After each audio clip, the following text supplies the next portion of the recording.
injury. PG-13 has been on a tear. The Clippers were home. I know. Love seeing that dunk again. PG putting guys on a poster. Your toe ain't hurting if you're doing that. I can tell you that. He's got lots of pop. Hey, Clippers were home for 17 consecutive days, but you know it couldn't last forever. They packed their bags. This is a 3-game road trip. Indy tonight, Detroit on deck tomorrow, and then a big game in Philly on Friday night. 7 of the next 9 games are on the road. We are here in DT, LA. Christina Pink, Don McLean, and Corey Maggette. Haven't seen you guys in a while. Almost forgot what you look like. Yeah, did you draw the small straw yesterday? You have to come slum with us, me and Corey? Never. Love hanging with you guys. Now, guess what? The Clippers, with 5 straight wins, have the longest active streak in the NBA right now. Don, what have you seen from these guys the last few games? Well, PG, for one, he was Conference Player of the Week. He's been playing at a high level, but it's been everyone. And, Corey, that's kind of been the theme all year. We haven't talked about this much, like the collective good. Some nights it's Marcus Morris. Some nights it's Terrence Mann. Kennard's had some moments. But if you really sit back and think about this Clipper team as we're, 17 games away from the playoffs, they are a well-rounded group. They can get it from a lot of different areas. Yes, PG and Kawhi are the superstars, but this is a really, really good team. And, Don, when you think about it, when you have a player out, everyone steps up. You know, the accountability for this team has been magnificent. And the special thing about it, bringing Rondo into the game, being a leader, but again, their entire team has done such a phenomenal job of taking care of business, especially when you're at home. You want to win those games at home so we can go off on the road and try to steal some W's, Don. Corey's looking cleaner than a Safeway chicken tonight, isn't he, Christina? Dressed up. Okay, Corey. Man, big game tonight, I guess. I had to wear a suit coat today. Corey. You know, I'm not going to show you I have some shorts on, but I just got the suit coat and shirt on. I got that looking good. All business, Corey. Okay, so you guys mentioned when guys are out, other guys need to step up. Well, they are missing Kawhi Leonard again tonight. This one not for rest, but dealing with a sore right foot. But the good news is, as we said, PG-13 has been so good over the last week and a half. And this all while dealing with a toe injury that's kind of lingered all season. At one point, he said he didn't really think he had the pop, but he's not playing like it right now, Don. Well, no, and you wonder how they're going to manage that. I don't think we're going to see PG in all 17 games the rest of the regular season. I think he'll still take some games and some time off to make sure that toe's feeling good. But you see what he's like when he's right. And he started the year like this, Corey, and he's had a few up and down stretches. But I think this is what we're going to see the rest of the way. Health being the same as it is now. PG, one of the best players in the league. He's playing like it right now. Yeah, I just love his energy. You know, just the explosion of Paul George attacking the basket on that last play. He just really baptized that guy. I got to continue to say that. But I love the intent of Paul George. When he had the foot injury going on, Don, he started to become more of a facilitator. When the foot got healthy and he was able to go out on the floor and be in attack mode, it's obvious, 33.6 points a game, 60% from the 3. He has just done it all for this Clippers team over the last 3 games. That's the crazy part, is how well him and the team are shooting from 3. We're going to talk about that later in the show, but man, is he shooting it at a high level from behind the line. Yeah, they are shooting at a high clip. PG has been so efficient. And for more on what he's doing right now, let's head over to Jamie Maggio. Thanks, Christina. Yeah, great for Paul George to be recognized as Western Conference Player of the Week. Also good for Paul George. He told us that the right foot injury that's been nagging him has been feeling better. He said actually it's not killing him right now. And he credited the Clippers training staff for helping him manage that injury. Here's PG on how the homestand was beneficial. For me personally, I think I just got into a good rhythm. I got into a good, just physical, mental, just space. I know what I need to do. I'm coming out prepared. I've been locked in, focused on my assignments. I've just been at peace. I'm loving and enjoying the game. And I think just the team is coming together. So you feel it, And, last thing I want to do is just leave a stone unturned. And so I just been preparing. I just, sticking to the script, sticking to the process, enjoying the process. I think we just had fun as a unit. I think the whole team just had fun being together on this home stretch. And I definitely think it'll be some carryover going on the road. Well, we hope there is some carryover. And, hey, maybe we'll see another Player of the Week caliber performance from Paul George, because it is always fun to put up points on your former team. KP, back to you guys. Thanks so much, Jamie. Now, as good as PG has been, he can't do it alone, especially with the fact that the Clippers really have 3 starters who have been missing. Marcus Morris Sr. has been money since he has been in the Clippers starting lineup. But, Corey, he had 33 points in their last win. Well, he's hit 33 points. He was, I believe he was 13 for 15. I'm not sure. But 33 points. He was 6 for 8 from the 3. He just shot the ball with great confidence. And when you need another guy to step up, Marcus Morris has really been that player. You know, he's the 3rd starter for this team. He's his third leading scorer. But when he can stretch the floor with such confidence shooting the 3, beginning before Don, he had a stretch when he was shooting the ball with great confidence, but he's back to that. And if you have one player that is out of the lineup, you can always count on Marcus Morris. Just the 3s, but I love the way he's always in attack mode. He takes it down to that mid-post position. He starts to make shots there, but because of the Clippers' great ball movement of late, he is getting wide open 3s, even from that corner spot, shooting with great confidence. He can really score. And let's remember back to the start of the year when he asked to come off the bench because he didn't start the season playing, and Nicholas Batum was the starter. Now look at both of them. Look at the way Marcus Morris is playing, but look at how Batum is thriving off the bench as well. Yeah, 12 and 3 since they made that move. And as great as Marcus has been, as you said, you can say the same thing about Nicholas Batum with that second unit. He was so good in their last win. Offense and defense. He had 3 block shots, and he attributes it to a little bit of home training. I don't know. I'm just playing basketball with my son every day, so I block his shot pretty much 15 times a day. So that's what I'm practicing. So he's 5 years old, though, so cheating, but I think that helped me a lot to transfer that to a real NBA game. So I'm going to keep doing that and block his shot 20 times a day. But Don, I know he's behind me, Christina. I blocked my kids' shots 25 times a day when they were 5 years old. That is taking daddy daycare to a very dangerous level. I mean, come on, let the kid get a couple of shots up, No Corey. way. You got to learn the hard way. You got to block a shot. Tell him, Don. Oh, man. Look, guys, Nick Batum has been so good for the Clippers this season. In their win, he was a plus 29 in a game that the Clippers won by 7 points, Don. Yeah, he affects the game on both ends, no doubt. And he's making 3s this year as well as everybody else on this Clipper team. But I think we're really going to see his enormous value defensively, his length in the playoffs, because he can guard 1 through 4, 1 through 5. And so that makes it more versatile. We know in the playoffs, Corey, it's about matchups. And when you have versatile defenders, it makes your defense that much better when you can switch everything, when guys can guard multiple positions. And Batum is going to provide that along with that good 3-point shooting. Well, you look at those numbers. The previous game, he was 4 for 4 from 3, but he filled up the entire stat sheet, not just by points, but also those 9 rebounds and those 3 block shots. And you remember back when Nicholas Batum had that concussion, when he came back, he wasn't quite himself. Now he's back to the Nicholas Batum that this Clippers team love, and he's providing such great value off the bench. Hopefully Nicholas Batum's son is working on his ball fake while Dad's at the arena playing basketball. This reminds me of like the Matumbo commercials. I just imagine the player like, come on, Dad, let him get some shots up. Ball fake. No. Show it to him and go. All right, we got much more coming up on Clippers Live. Ivica Zubac has been putting on a passing clinic for the big man. Mike Fratello discusses. Plus, the Clippers are chasing some NBA records. Which one? We describe next. Clippers Live, unstoppable. Some might say historic, because they are chasing history right now in a number of categories. We will break down all 3. Don, I'm going to start with you. The Clippers actually right now have the best offensive efficiency in NBA history. Not a long-standing record, of course, because the Dallas Mavericks set the record last season.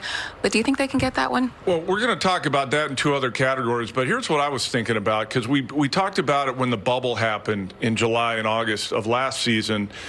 How is shooting going to be affected? How, with no one in the gym? The depth perception, would it be different?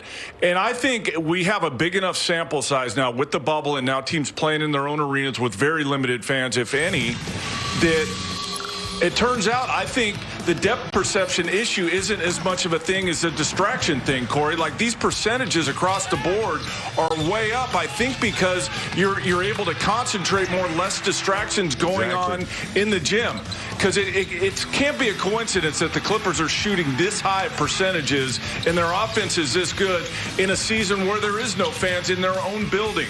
So that's kind of the conclusion that I've come to. Not sure what you think, Corey. No. You know what, Don? I honestly agree with that. As far as when you don't have any fans and you think about some of the younger players and even the veteran players, there can be distractions. Some players play better when they're distracted, and there's other players that can't play better. But now that they don't have any fans, you can see that they're shooting the ball with great confidence. Some shooters, you can even look back when you start to the bubble of players that actually weren't good shooters are becoming great shooters because of that.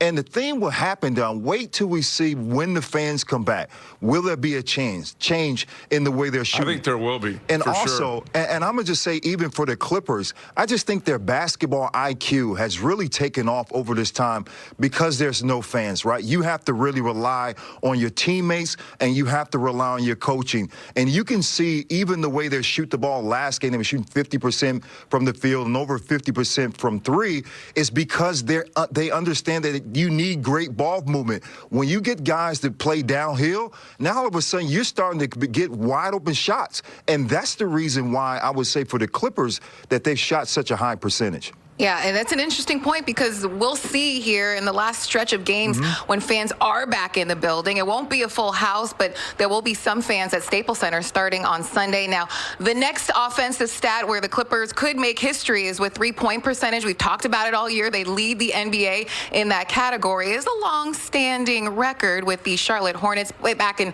96, 97. But, Corey, the Clippers with that current pace, do you think that they can get that one? You know what? When I'm looking at their three-point shooting, it's two tails, right? They're getting great ball movement, which you can rely on better shooting. But also, you have some really talented players that are really good shot makers, regardless of traffic. And the main guy I would say to that, Don, is Paul George. Paul George can make shots when his guy's in his face because he shoots with great length. He has a high arc. Even Marcus Morris to that standpoint. But when you have good ball movement, and you can rotate it from one side of the floor to the other side of the floor, you're giving your teammates a chance to make shots. And plus, this Clipper team is very unselfish. They're passing up good shots for great shots. Yeah, let's give Lawrence Frank and his staff, some kudos for putting this roster together, the construction of it. This is how it's been done for a while now. You get a couple superstar players, and you surround them with good shooters, and that's exactly what they've done. But you're right, Corey, the unselfishness, the ball movement, makes it happen or makes it go. And so if you're moving the ball, passing up a good one to get a great one, and you're standing there by yourself, you're probably going to make it. And so it's been fun to watch the Clippers this year evolve as a team and sharing the ball and getting really good shots and knocking them down. Yeah, so last year, the Phoenix Suns set the NBA record for free throw percentage. The Clippers right now are on pace to break that record this season. Don, I apologize. We do not have highlights of foul shots for you. Come on. You know I wanted to see that. I have a theory for that one, too. You know why it's so high? No thunder sticks in the crowd. No thunder sticks in the crowd this year. Totally forgot about that. Right? You know, I think that players... If you're a good free throw shooter, a thunder stick does not bother you. I was making a joke there. I know you were. But the fact is, right, even because it's not even fans, you get to lock in even more, Don. And you can attest to this. It's very similar to you going in the gym when you have practice, when they're shooting free throws during practice, after practice. It's very similar. So I think that this team is really locking in at the free throw line to make teams pay. By the way, I really miss those fourth quarters when they give out the Chick-fil-A. Oh, you miss two free throws in a row. Out. Yeah. Bring it back. I can't wait to have fans back at Staples Center. Now, Ivica Zubac was this close to a triple-double in the Clippers' last win. He was 3 assists shy, but the passing has been incredible. A career high, 7 assists for more. Here are the guys calling tonight's game, Brian Seaman and Mike Fratello. Christina, thank you very much. You know, Czar, we saw some pretty interesting scoring outputs the other night against the Pistons, but one line that caught my eye the most was Ivica Zubac in a career-high 7 assists. Whether he was hitting people in the corner or in dribble handoffs, I thought he was terrific. We've come to look for the double-double from Zoo each night out, but now he's working his way towards that triple-double with the way he's passing the basketball. And that starts with the understanding of the offense and where his teammates are. The ability to take the ball and become a facilitator the way Paul George is getting shots for his teammates by executing what they're trying to run in the half-court offense. Well, he'll have his hands full tonight. Domantas Sabonis, an all-star a year ago, continuing his great play for the Pacers. I'm really anxious for this matchup because he has done such a great job against opposing centers that are scoring centers. Sabonis is nifty in the lane with his footwork, his ability to use either hand. He's very aggressive on the offensive boards. You have to put a body on him. This will be a real good matchup. And obviously this Pacer team, they've won 3 in a row, and they're playing very well right now. Clippers look to sweep the season series as we send it back to you, Christina. Thanks, Brian. That's right. The Indiana Pacers have got their up coach. All right, Christina, thank you so much. Yes, I am here with Ty Lue. You know, it's funny, Coach, you were asked before the game the other night, so what's the craziest thing that you've seen all year? It's a weird season, and your response was a pretty good one, saying that, well, being down 50 to Dallas at halftime was pretty crazy. I have to think a close second might be missing only 12 shots midway through the third quarter for the entire game, shooting 70%, but being down double digits in the third to a very scrappy Detroit team has to rank pretty high up there. That said, final 18 minutes, you guys really closed out the Pistons. What did you see on tape after you watched that game? Offensively, you guys were flawless. You mentioned post-game that they just hit a lot of tough shots.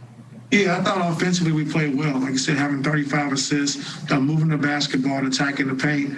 Defensively, you know, I thought early on they didn't feel us. And then when we tried to get into those guys and make them feel us, it was too late. And they made some tough shots. You know, guys that are normally not great shooters made shots. And, you know, you sometimes it happens to win those games. So I'm proud of our guys for what they did, what they was able to accomplish. Bigger picture defensively, you mentioned that you felt pretty good about where the defense was at as far as what you've got in there. Is just playing 48 minutes of defense kind of the final step for you guys at this point? Yeah, I mean, we've done that over the course of the home stretch. We've definitely done that. But like I said the other night, it's just a tough game for us. Those guys were moving fast. They was running some good offense. Some guys made shots. And, you know, once you get going early, you know, I don't care, you know, who you are, what team you play for. You know, when you get going early, sometimes it's hard to shut it off. And we had that problem the other night against Detroit. Well, shots were falling, and the ball was moving around so much so that Ivica Zubac had 7 assists. Let me ask you this question. Is that one of the better indicators of how that ball is moving in terms of getting it into the paint to get out for Zoo to have as many assists as he did? Yes, definitely. I thought Reggie did a good job. Rondo, PG attacking downhill. The bigs were having to step up and take those our guards coming downhill. So we made it past the Zoo, and Zoo made the right play. And the team blitzed us like Detroit did the other night a little bit. We were able to get some high around the free throw line and make the right decision. And he made some good passes. He's been doing it for us all year. Last couple of ball games, Nicholas Batum has been phenomenal. He's been coming off the bench for about a month. What do you like with him in that second unit? He had a lot of peaks as a starter. We're starting to see that again now here with him coming off the bench. What do you like most about it? Just his consistency. I think as a starter or off the bench, he's been the same player. I think he comes in every night, has a defensive mindset, sets a tone for us. Usually guards the tougher players when he comes in the game to give Kawhi and PG a little relief. And knocking down shots. And I just think being able to, like I said, guard 1 through 5, and when we go small, he's guarding the 5-man a lot. Just being able to do that just helps us out. And I think him and Terrence Mann's energy off the bench has been phenomenal for us. Pacers tonight. I really like this team. I know they're under 500. They do a lot of really great things. They love to push the basketball. Transition defense is obviously a key for you guys tonight. What else can you guys focus on? Well, like you said, transition is number one because they're number one in the NBA in transition offense. And we know they're going to attack. We know they're going to run. They're going to push the pace. So we have to take good shots, have floor balance. We can't turn the basketball over. And we got to get back and make them play against our half-court defense. Ty Lue, best of luck tonight. Thank you very much. Christina, back to you. Thanks so much, Brian. Well, guess what, Clipper Nation? Staples Center is getting ready to welcome you back in the building. The official game to welcome you back will be April 18th against the Minnesota Timberwolves. A lot will be changing. Everything is touchless inside of the building. Go to staplescenter.com to get all of the new guidelines, cashless concessions. There's hand sanitizing stations everywhere. You can eat in the concourse, not in your seats. Masks, of course, in the building, but we look forward to having you back. Now, coming up, we talk about Call Your Shot. We break down the Pacers and the Clippers. Can they keep it up? In Indianapolis, we'll see. We are moments from tip-off, but right now it is time for Call Your Shot. It's been cold lately, Christina, me and Corey on the Call Your Shot. Not really, Don. It's just back and forth. We've been 50%, Don. Not like, the streak that won 8 or 9 in a row. Come on, not guys. bad. Well, let's see. Okay, the Pacers lead the NBA with 16 fast break points per game. The Clippers will hold them under 15 tonight, Don. I said yes. I'm not sure if I believe it. This is a tricky game. When you've been home for as long as the Clippers have been home, it's hard to get yourself back going. But you could look at it the other way, too, Corey, that you've been home for so long. It's nice to get back out on the road. But we know Indiana likes to get out in transition, likes to try and score early in the clock. The Clippers' transition defense tonight, Corey, is the key. Man, Don, this is the first time we disagree with each other. And I'm going to say the reason why. They had 27, 22, 14. That's the amount of fast break points that the Indiana Pacers had over their last 3 games, which is, they're averaging 21, and those are 3-game wins. So I had to say no for tonight because they thrive on fast break points. What if the Clippers dictate the way the game's played and make it slow? Mm-hmm. Do you think about that? I really didn't think about that, Matt, but we will see. Well, hey, the Clippers' defense certainly improved during that win streak, especially that transition defense, so we'll see how things look in tonight's game. Luke Kennard getting another start with Kawhi Leonard out of the lineup. He had 11 in their last game. Efficient. Contributions from everybody real quick. Speedy recovery. Jamal Murray really affects the Western Conference standings and the playoffs. Hopefully he comes back strong as ever. Yeah, stay, get healthy, Jay. Get